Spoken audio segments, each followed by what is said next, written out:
Câteva cuvinte aș zice aici despre diferențe de gen.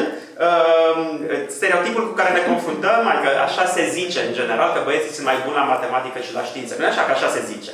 Nu? Și există un oarecare dram de adevăr, dar cu totul și cu trec. Da, în multe din domeniile care țin de performanță cognitivă, bărbații sunt suprareprezentați în partea de performanță înaltă. Motivul este altul decât cel la care nu propusez să vorbesc despre asta, dar foarte într-un minut. Abilitățile cognitive sunt distribuite relativ egal în populație. Inteligență, abilități cognitive. Inteligența la femei și la bărbați nu este diferită. Deci media este fix identică. Știu, misoginii, care nu se află niciodată printre noi, vor spune altceva. Dar datele științifice arată că media IQ-ului la femei este identică cu media IQ-ului la bărbați. Deci nu există diferențe de medii. Da? În același timp există diferențe de abateri standard. Distribuția inteligenței este aceea pe care o vezi pentru cea mai mare parte a caracteristicilor umane, o distribuție gaussiană, da? E curba lui Gauss. Și curba asta e mai țuguiată sau mai aplatizată. Da? Curtozis se numește în statistică țuguiul ăla. Da? Și ce vedem este că mediile sunt fix acolo la femei și la bărbați, dar la femei sunt mai adunate scorurile și e mai țuguiată distribuția. La bărbați e mai aplatizată distribuția și cozile distribuției se duc mai în lung. Ceea ce înseamnă că atunci când te uiți la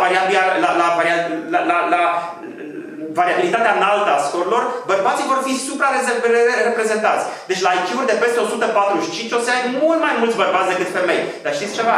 Nu sunt doar bărbați mult mai mulți foarte inteligenți, ci și foarte proști. Da? Deci și în partea cealaltă a distribuției sunt supra-reprezentați bărbații. Scorurile cele mai mici, deficitele intelectuale, dizabilitățile de învățare, sunt supra-reprezentați bărbații cu o proporție de 8 la 1. Da? În acea zonă de decalaje da, și learning disorders și așa mai departe, dizabilități de învățare. Ok, deci, și atunci zic, da, sigur că în acele domenii în care ai nevoie de performanță cognitivă absolut superioară sunt suprareprezentați bărbații. Dar în cea mai mare parte din lucrurile care țin de școală nu vorbim de performanță cognitivă supra omenească. Vorbești de o capacitate cognitivă medie și ușor supra-medie sau ușor sub-medie. Adică acolo ne aflăm 90-95% dintre noi și dintre elevi. Și știți ce? Ce arată datele este că, dimpotrivă, cel puțin în România, cam în jumătate din țările care participă la PISA se întâmplă asta și România e una din acele țări, fetele au scoruri mai mari decât băieți. Da? La matematică și la științe, și asta se întâmplă și în clasa 4-a, și asta se întâmplă și în clasa 8-a, TIMSS măsoară clasa 4-a și 8-a, PISA măsoară clasa 9-a, același lucru se întâmplă și nu avem niciun motiv să credem că s-ar întâmpla altfel mai departe. Deci fetele de fapt au scoruri mai mari la matematică și la științe decât băieții.